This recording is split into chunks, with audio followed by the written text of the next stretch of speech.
Ahora, hermanos, de luego también es un tema no muy común, creo, porque, pero la Biblia contesta toda pregunta que nosotros tenemos. Y como decía, hemos dicho que tenemos modelo para todo. Por ejemplo, hoy en día, iglesias sobre la tierra, ¿cómo deberían de adorar? ¿Hay modelo? Claro que hay modelo en la Biblia. ¿Cómo debe hacerse, convertirse un cristiano, una persona en cristiano? Tenemos también un modelo, donde no podemos separarnos de a diestra, ni a siniestra, ni a izquierda, ni a derecha. Es muy claro. ¿Cuál debe ser la organización de la iglesia que está sobre la tierra, edificada por Cristo Jesús? Es muy claro, hermanos. Ancianos, diáconos, evangelistas, miembros. Es muy sencillo. ¿Cómo debe adorar? Tomando la cena cada domingo, la ofrenda, cantar sin instrumentos, etc. Ese es el modelo. Para todo tenemos modelo. Cuando Dios le dijo a Moisés que erigiera un tabernáculo, no le dio libertad. Le dijo, mira, haz de acuerdo conforme al modelo que te he dado en el monte. Noé no estaba perdido, mucho menos. Cuando Dios le dijo que erigiera un arca, no estaba perdido. 300 codos de longitud. Era muy evidente cada medida, el tipo de madera especificado en la Biblia. De ahí, hermanos, que tenemos modelo para todo. La iglesia dice, oh hermano, no tenemos modelo, ¿cómo practicar la benevolencia? ¿Podemos usar la ofrenda fuera, para hermanos fuera de la congregación? Claro que tenemos modelo, exactamente tenemos modelo. La iglesia, hermanos ayudaron a iglesias las iglesias de Judea y lo pusieron en manos de los ancianos, por Pablo y Bernabé. Ese es el modelo. Cuando la iglesia no puede, no es suficiente para atender la necesidad de sus propios miembros, los ancianos buscan ayuda fuera de la iglesia. Y así, hermanos, hay modelo para todo. No estamos perdidos. De ahí que hace muy poco de tiempo también me han hecho esta pregunta, que creo que ha estado también muy en la mente de hermanos, y creo, hermanos, firmemente que debiéramos atenderla también. La pregunta es, ¿qué se requiere para empezar una nueva congregación? ¿Qué se requiere para empezar una nueva congregación? ¿Ha usted oído acerca de este tema alguna vez? ¿O simplemente ha experimentado la historia de su vida? De saber que hermano fulanito salió de la congregación y ya estableció una nueva congregación. Y algunos hermanos dicen, amén, hermanos, qué bueno. Y están allá 5, 7 batallando los hermanos, el hermano sin soporte, vendiendo no sé qué cosa para subsistir, no saben qué hacer cuando hay un problema. Y hay en una pequeña ciudad como 7 congregaciones insuficientes. ¿Ha mirado esa historia alguna vez? Bueno, así es que vayamos a la palabra de Dios, hermanos, y atendamos esta pregunta para cada uno de nosotros. ¿Qué se requiere realmente para empezar una nueva congregación? ¿Qué dice la Biblia? Es lo importante de todo. ¿Qué dice Dios respecto a eso? Si vamos, hermanos, a la primera iglesia local, que es la iglesia en Jerusalén. La primera iglesia en Jerusalén fue por voluntad de Dios y de acuerdo a su plan. La palabra de Dios decía claramente, hermanos, en la carta a los Efesios, en el capítulo 1, referente a los salvos. Y desde luego, hermanos, se refería desde antes de la fundación del mundo. El versículo 3 habla acerca de ellos en la mente de Dios desde antes de la fundación del mundo.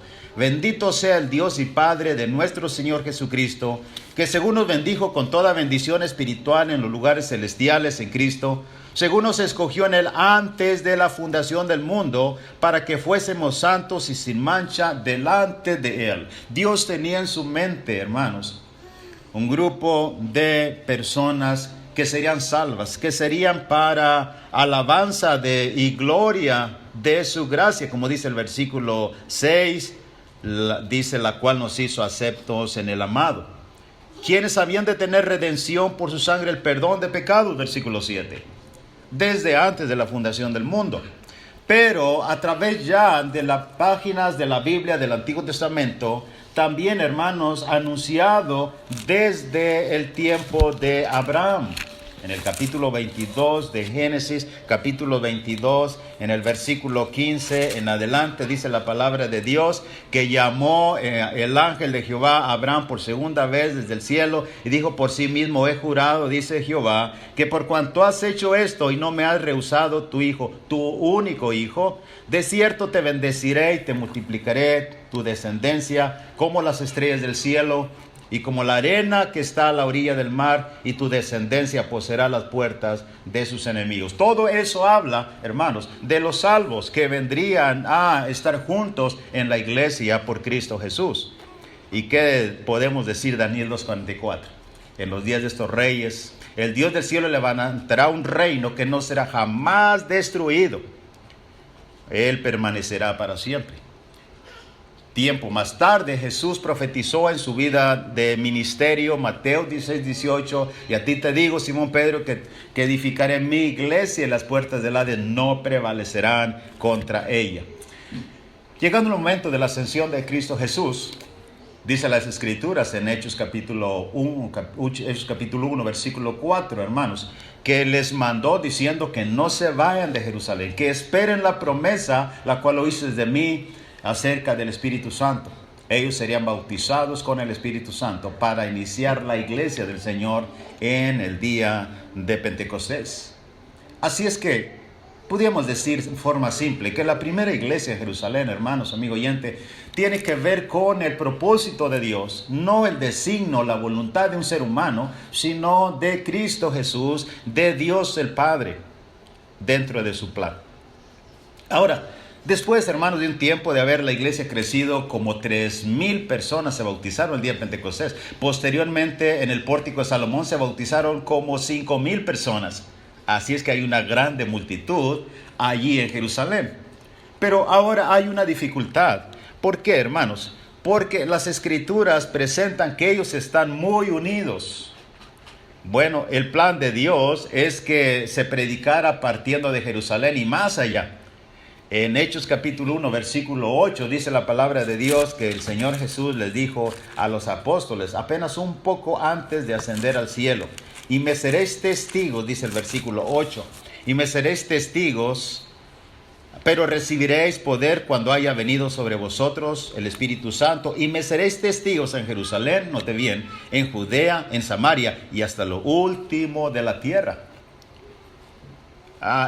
Isaías, el profeta del Antiguo Testamento, en el capítulo 2, verso 3, aproximadamente 630 años antes de Cristo, profetizó que de Sión saldrá la ley y de Jerusalén la palabra de Jehová, según Isaías capítulo 2, versículo 3. Exactamente lo que Jesús, hermanos, estaba diciendo a sus apóstoles: mereceréis testigos en Jerusalén, Judea, Samaria y hasta lo último de la tierra. Acorde exactamente a lo que el profeta Isaías había dicho como 630 años antes. Así es que Jesús durante su ministerio les dio esta comisión a los apóstoles, Marcos 16:15, después de haberse aparecido a los 11. Id por todo el mundo y predicad el evangelio a toda criatura. El que creyere y fuere bautizado será salvo. Así es que los planes de Dios, hermanos, es que se predicara de Jerusalén y más allá. Pero encontramos algo interesante. Las Escrituras nos presentan, hermanos, que el pueblo de Israel, el pueblo de Dios, mejor dicho, estaba unido en gran manera, de tal manera que eran de un corazón, dice Lucas, de un corazón y un alma. Nadie desea ser suyo. De ahí que creemos que ellos, estando unidos, procurarían y seguirían estar unidos en Jerusalén y no moverse de Jerusalén. De ahí que entendemos que Dios proveyó usando su providencia y la persecución que desató con la muerte de Esteban a la iglesia liderada por el apóstol Pablo. Creemos que Dios proveyó el ser esparcidos para cumplir su plan para evangelizar todo el mundo. Y vea esto, hermanos, ve esta comparación tan hermosa. Si tenemos una base, lo que se llama el cimiento de todo en el Antiguo Testamento, sabe que esta persecución y de esparcimiento de cristianos lo encontramos también en el Antiguo Testamento. Por ejemplo, si usted hace una comparación entre los postdiluvianos y la iglesia en Jerusalén, Los postdiluvianos son aquellos que sobrevivieron al diluvio y empezaron a multiplicarse nuevamente. Ahora, si leemos Génesis 1:28, dice, hermanos, que cuando Dios creó al hombre, le dijo, multiplicaos, llenad la tierra, sojuzgadla. Ese mandamiento se repitió ¿cuándo? Después de Génesis capítulo 7, después del diluvio, se repitió a Adán y a los suyos. Así es que el mandamiento de Jesús era ir y predicar a todo el mundo, Marcos 16:15, una comparación. Bueno, cuando volvemos al Antiguo Testamento, en Génesis capítulo 11, hermanos, Génesis capítulo 11, ¿sabe usted que cuando bajaron del arca y empezaron la gente a multiplicarse una vez más, encontramos a través del libro de Orígenes, capítulo 11, desde el versículo 1 en delante, dice las Escrituras, hermanos, que entonces toda la tierra tiene una lengua, unas mismas palabras, y cuando salieron del oriente hallaron una llanura en Sinar, se establecieron allí, se dijeron unos a otros, vamos, cosamos ladrillo, cosamos con fuego, y les sirvió ladrillo en lugar de piedra. ¿Qué tratan de hacer estos hombres? Bueno, dice el verso 4, dijeron, vamos, edifiquémonos una ciudad, una torre, cuya cúspide llega al cielo y hagamos un nombre por si fuéramos esparcidos sobre la faz de la tierra. ¿Qué hace Dios? Bueno, versículo 5, descendió Jehová para ver la ciudad de la torre que edificaban los hijos de los hombres. ¿Qué terminó haciendo Dios, hermanos? Dijo el versículo 7, ahora pues descendamos y confundamos ahí su lengua, para que ninguno entienda el habla de su compañero. Ellos no iban a desistir, según el verso 6. Han comenzado la obra y nada les hará desistir. ¿Qué hizo Dios? Lo esparció. Verso 8. Así los esparció Jehová desde allí sobre la faz de toda la tierra y dejaron de edificar la ciudad. ¿Y qué sucedió en el día de Pentecostés? 3,000, como 3,000 y luego como 5,000. ¿Y qué sucedió un poco después? Dice la palabra de Dios, hermanos, que ellos también eran de un corazón y un alma. Hechos 4:32. Nadie decía ser suyo lo que poseía. Así es que cuando Dios los esparció, simplemente en Hechos capítulo 1 dice, y todos fueron esparcidos por Judea y Samaria. ¿Hasta dónde iba a llegar la palabra? ¿Me sé decir dónde? En Jerusalén, Judea y Samaria, y hasta lo último de la tierra. ¿Se fijan en eso? Así es que, hermanos, amigo oyente, creemos que todo está anunciado bajo el Antiguo Testamento. El hombre no debe perderse en absoluto. Yo quiero saber sobre la persecución de la iglesia, el esparcimiento y propósito. Vaya a la torre en Babel. Así es que, hermanos, hemos dicho que queremos saber, y usted dice, bueno, hermano, pero hasta ahora yo no sé, ¿qué se necesita para estar en una nueva congregación? Yo estoy ansioso de empezar una. Todo el mundo quiere una congregación, yo también quiero una. Así es que sigamos. Hemos dicho que la primera iglesia en Jerusalén fue por voluntad de Dios, su divina providencia, algo hermoso. Ahora, esto explica por qué se llegaron a establecer otras iglesias locales. El esparcimiento originado providencialmente por Dios a través de la persecución que desató Saulo. Así que diríamos que Saulo de Tarso fue usado doblemente con un doble propósito en los planes de Dios. Primero esparcir su iglesia y después, ¿qué, hermanos? Establecer otras congregaciones. ¿No es hermoso esto? Así es que, Hechos 9:31, muchos leen, entonces las iglesias tenían paz por toda Judea, Galilea y Samaria. Y eran edificadas andando en el temor del Señor y se acrecentaban fortalecidas por el Espíritu Santo. Ahora, hermanos, escuche bien esto. Por favor, escuche bien esto. Los problemas que llevaron a predicar en otras partes no fueron problemas internos de la iglesia de Jerusalén. Ellos estaban perfectamente unidos en una misma corazón, en una misma idea. Así es que no fueron problemas internos, fueron problemas externos. La persecución los llevó a cumplir la voluntad de Dios de predicar en todo el mundo, Judea y Samaria y más allá. Así que entendemos que fue por la voluntad de Dios, hermanos, el esparcirlos y establecer estas nuevas congregaciones. Así es que, seguimos con la pregunta. Hermanos, ¿qué se necesita?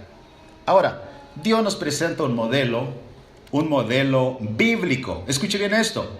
Modelo bíblico. Número 2, modelo nuevo testamentario. Y número 3, modelo autorizado y firmado por el Espíritu Santo. Oh, hermano, yo no sabía que había modelo para empezar una nueva congregación. Aquí está uno. Y a este simple y sencillamente le llamaremos el modelo del Nuevo Testamento, el modelo que es el efecto dominó dirigido por el Espíritu Santo.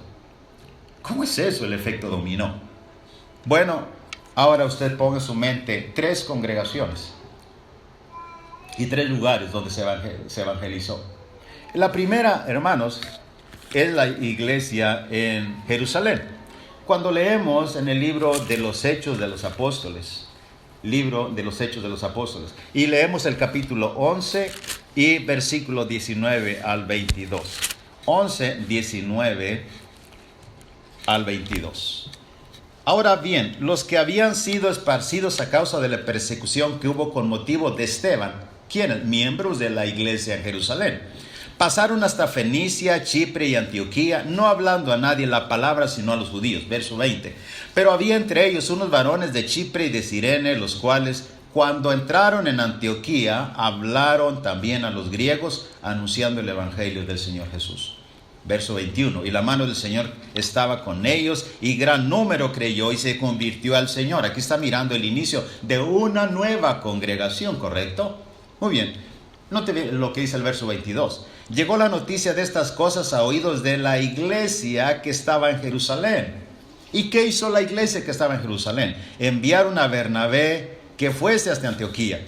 Cuando llegó, vio la gracia, se regocijó, exhortó a que con propósito de corazón permaneciesen fieles al Señor. Era un varón bueno, lleno del Espíritu Santo y de fe, y una gran multitud fue agregada al Señor.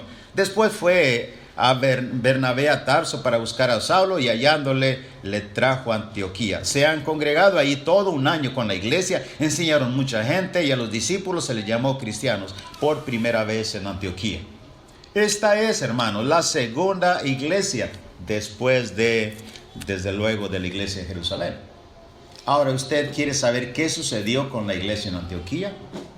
Bueno, ahora pasemos a Hechos capítulo 13. Un poco de tiempo después, ¿cómo aparece? Siendo una iglesia, hermanos, primeros cristianos deficientes, diríamos así, niños en el evangelio, que necesitaban ser confirmados en la fe por alguien más. Pero ahora note bien lo que dice Hechos capítulo 13, verso 1 al 3. Había entonces en la iglesia que estaba en Antioquía profetas y maestros: Bernabé, Simón, el que se llamaba Níger, Lucio de Cirene, Manaén, el que se había criado junto con Herodes el tetrarca, y Saulo. Ministrándose estos al Señor y ayunando, dijo el Espíritu Santo: apartadme a Bernabé y a Saulo para la obra que les he llamado. Por eso dije, hermanos, dirigido por este plan, por el Espíritu Santo. Oh, hermanos, dicen, el Espíritu Santo aprobó la Santa Cena en Hechos 27 porque hubo un milagro, resucitaron a Eutico, y este es un ejemplo apostólico. Pues aquí está un ejemplo apostólico por el Espíritu Santo. Y hay muchos que no quieren aceptar eso. Entonces, habiendo ayunado, orado, les impusieron las manos y les despidieron. ¿Qué quiere decir con esto, hermanos? El Espíritu Santo necesitaba llevar el evangelio más adelante. No deben parar, como no debían parar antes de la persecución. Ahora hay una iglesia, una iglesia con, hermanos, noten bien, dice que había en Antioquía profetas y maestros. Antes no los había. Ahora creemos que es una iglesia fuerte en todos los sentidos. Y es necesario seguir con la evangelización más allá. Ahora, ¿qué sucede? El Espíritu Santo los elige y hay que ir más allá. Bueno, ahora nos dirigiremos a ciertos lugares. Por ejemplo, ellos entonces, verso 4, enviados por el Espíritu Santo una vez más, descendieron a Seleucía. Después de allí navegaron a Chipre y llegaron a Salamina, verso 15. Verso 6, habiendo atravesado toda la isla hasta Pafos. Bueno, después de allí, hermanos, hay ciertos eventos. Versículo 13, habiendo zarpado de Pafos, Pablo y sus compañeros arribaron a Perge de Panfilia. No te sigue el curso con ellos. Juan se aparta y vuelve a Jerusalén. Verso 14, ellos pasando de Perge llegaron a Antioquía de Pisidia. Y aquí es precisamente donde usted seguirá leyendo y encontrará muchos cristianos que nacen en el Evangelio por Pablo y Bernabé. La iglesia ahora en Antioquía de Pisidia. Ahora, hermanos, ¿ve usted el efecto dominó?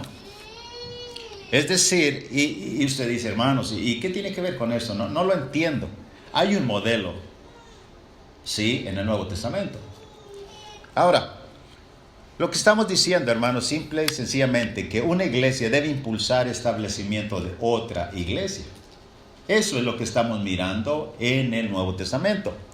En otras palabras, Romanos capítulo 10, verso 15, ¿cómo usted puede enseñar como maestro de Biblia Romanos 10, 15, haciendo a un lado el modelo que acabamos de ver? No puede hacerlo, porque está ligado exactamente.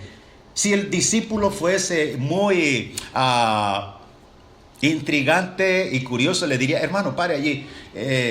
Romanos 10, 15 dice, ¿cómo predicarán si no fueran enviados? Hermano, ¿puede darme un ejemplo? Usted se encontraría en una gran dificultad.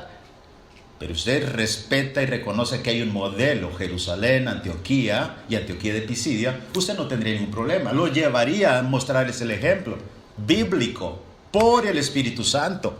¿Cómo predicarán si no fueren enviados? Y volvemos a Hechos 11:22. Llegó la noticia de estas cosas a oídos de la iglesia que estaban en Jerusalén y enviaron. ¿Cómo oirán si no fueran enviados? Enviaron a Bernabé, que fue a Antioquía, ¿ve? Así es que, hermanos, entendemos claramente esto. Así es que, en este ejemplo vemos que una iglesia capaz, y explico esto cuando digo capaz, no deficiente, porque la iglesia cuando envió a Bernabé, ¿sabía usted que tenía ancianos? Así es que enviaron a Bernabé a Antioquía, la iglesia en Jerusalén suficiente, y origina otra iglesia fuerte, que es la iglesia en Antioquía. La iglesia de Jerusalén origina otra iglesia fuerte en Antioquía. Así es que note bien esto, hermanos. Y cuando estoy diciendo que la iglesia en Jerusalén tenía ancianos, es Hechos 11:30. Lo cual, en efecto, hicieron enviándolo a los ancianos por mano de Bernabé y de Saulo.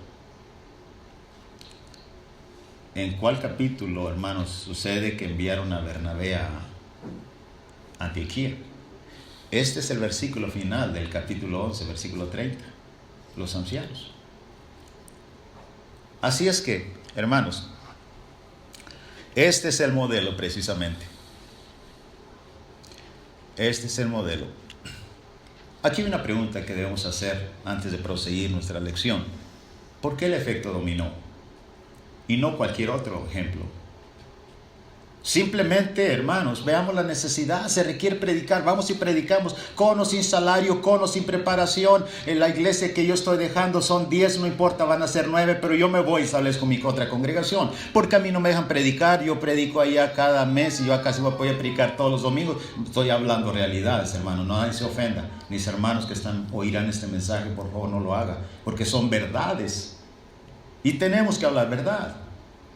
Así es que, ¿por qué el efecto dominó en el Nuevo Testamento? Dirigido por el Espíritu Santo. ¿Por qué? ¿Por qué? Escuche bien esto. Hay dos cosas importantísimas. Hay dos cosas importantes que la iglesia puede hacer y debe hacer al impulsar la evangelización más adelante. Número 1, capacitación a nuevos evangelistas. Y número 2, salario para dedicar de tiempo completo a donde quiera que el nuevo evangelista vaya. Estas son las dos cosas que una iglesia capaz y fuerte puede hacer, como lo es y lo fue la iglesia en Jerusalén.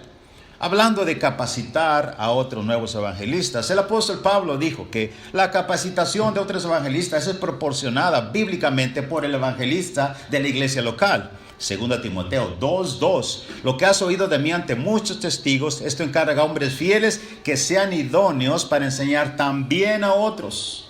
Este es el modelo bíblico. En cuanto, hermanos, a que la iglesia puede y debe proporcionar salario también a nuevos evangelistas que son enviados, que nada les falte.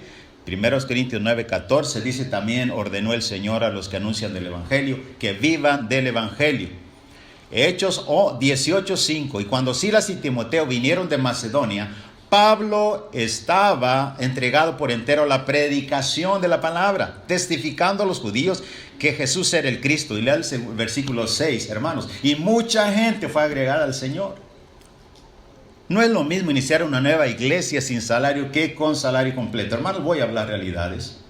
Hay hermanos amados que están predicando y trabajando duramente.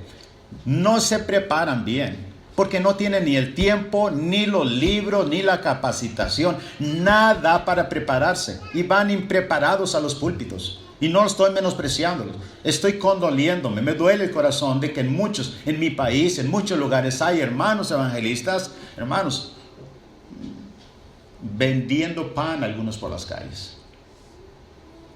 Y usted que dice, hermanos, pues enviémosle salario. No es la solución. ¿Cuál es la solución? Hermanos que quieren establecer congregaciones sin este modelo en la Biblia, producirán nuevas congregaciones deficientes. A través de las décadas que he predicado, hermanos, he visto, escuche bien esto, 3 veces repetirse la misma historia. Una iglesia deficiente, un hermano, porque no me dejan predicar, y va y predica a otra congregación, establece otra congregación, crece 15, 17, y porque hay alguien que también le gustó predicar, y no lo dejan salir, se establece otra congregación. Ahora son acá 20, ahora son 15, y allá son 10. Y cada uno con sus luchas, y sin salario. Diríamos que aquí es como destapar un agujero para tapar otro. ¿Sí me explico lo que digo? Hermanos, cuando no se hace el modelo bíblico, todo es deficiente. Ahora, ¿qué va a hacer ese hermano que sale de esa congregación? Simplemente va a duplicar. Va a hacer exactamente lo que miró y aprendió allá. Y si no cambia la historia, que esa iglesia se convierta en una iglesia como Jerusalén, como Antioquía, con ancianos, diáconos, fuerte, primero fortalecer para impulsar el evangelio más adelante, sufrirá la misma historia. Alguien se le saldrá y empezará otra nueva congregación, y así sucesivamente. Hermano, estoy hablando realidades, verdades. ¿Pero qué dice la Biblia? No es lo mismo iniciar una nueva congregación capacitado y con salario y enviado y respaldado como lo fue Bernabé. Así es que por estas 2 razones, hermanos, por estas 2 razones se requiere respetar el modelo bíblico. Así que no es extraño que iglesias deficientes establezcan iglesias deficientes. No es extraño. ¿Qué van a enseñarse? Lo mismo que han aprendido. ¿Sabe usted por qué las demás iglesias después de Jerusalén tuvieron ancianos? Porque los apóstoles enseñaban que había que tener ancianos. Y no es el anciano la solución a todo. Ese es un síntoma de organización. Diácono, síntoma de organización, de capacitación. Y ante todas las cosas, mis amados, tiene que ver con conocer la doctrina y defenderla. Cuantos miembros son desanimados por ofensas personales, desacuerdos, pleitos que hay en iglesias locales, sin entender cuál es el trabajo fino de la iglesia local. Menos almas se perderían. Y no es justificación, hermanos. Cada uno daremos cuenta a Dios por ello. Así es que no es extraño que una iglesia deficiente establezca otra iglesia deficiente. No es extraño que alguien quiera iniciar una nueva congregación motivada no por el modelo bíblico del Nuevo Testamento, sino por razones personales al no conocer el modelo. Sucedió lo que está hablando, puedo decir claramente, y no diré, hermanos, por respeto, y no debe hacer juicios, pero diré que sé de muchas congregaciones y sé la historia, y ninguna de ellas, el inicio de esa congregación, fue por el modelo bíblico.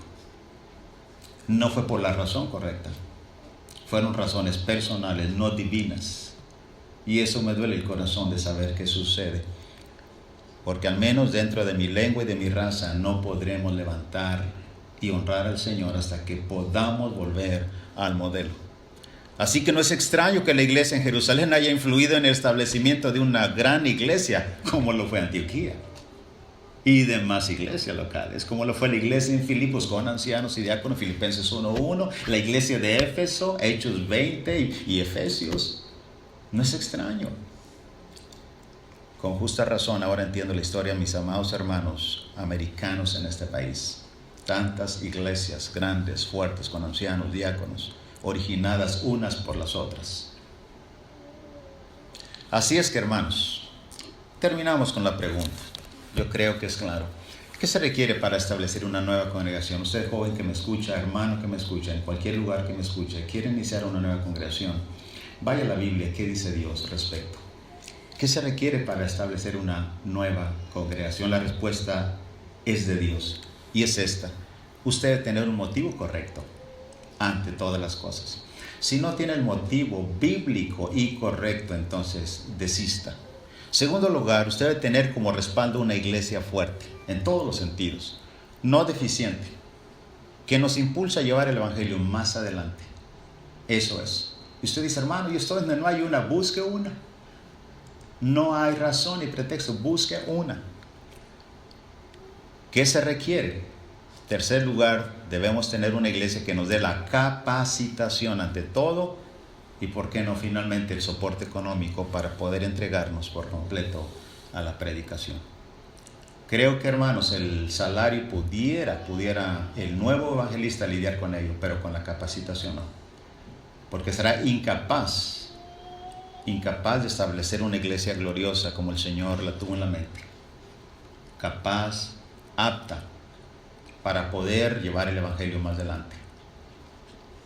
Gracias a Dios por esas congregaciones, hermanos, que existen, que tienen proyectos de capacitar nuevos hermanos y enviarlos con salario al norte de este país. Hay una que conozco, ojalá Dios siga adelante con ese plan. Y hermanos que me escuchan, piensen detenidamente en esto. Debemos honrar al Señor en nuestras congregaciones, en nuestro idioma. Ese es el mensaje. ¿Qué se requiere? Esto es lo que se requiere. Así es que, hermanos, usted está en esta mañana, amigo oyente, y usted dice, hermano, pero ¿y qué conmigo? ¿Qué conmigo? Bueno, este mensaje tiene que ver con usted, de poder entender que tenemos modelo para todo. Usted quiere convertirse en un hijo de Dios. Tenemos modelo para ello. Usted ya ha oído el evangelio y yo estoy seguro que ya cree en Jesucristo como el Hijo de Dios. Lo que usted le tiene simplemente es que no se atreve a confesar a Jesucristo delante de los hombres y por ende no se atreve a dejarse ser bautizado y sumergido en las aguas para el perdón de sus pecados. Si lo ha decidido ahora, le invitamos. Puestos de pie mientras cantamos el himno de invitación, hermanos. Dios me los bendiga ricamente.